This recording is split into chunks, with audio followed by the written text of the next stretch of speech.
Hey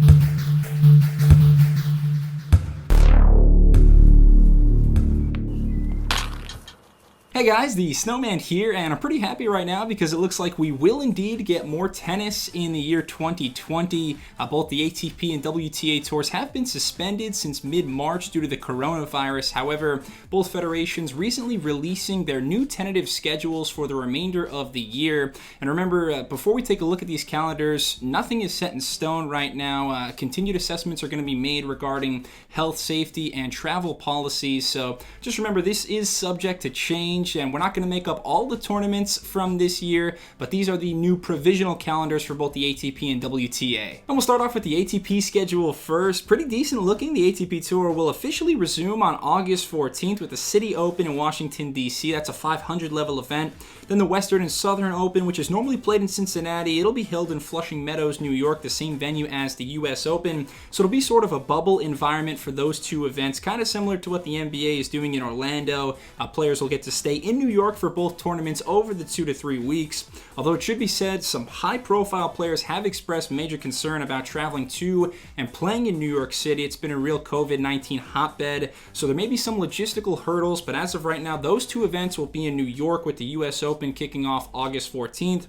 After that, the ATP Tour will head back to Europe, and it'll be all clay, starting with the 250 event in Kitzbühel, Austria.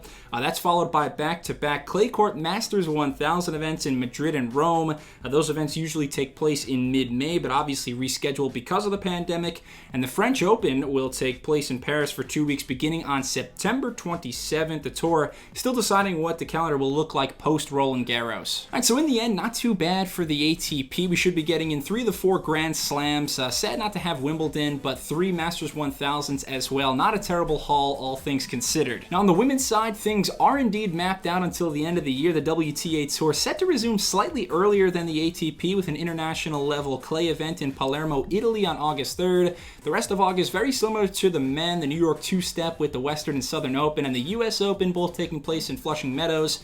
In September, both tours will be together as well with the key clay tournaments, Madrid, Rome, and the French Open. The main difference between the two tours right now is that the WTA is still planning on playing its Asian swing. Loads of points and prize money will be on the line in marquee tournaments in Beijing and Wuhan.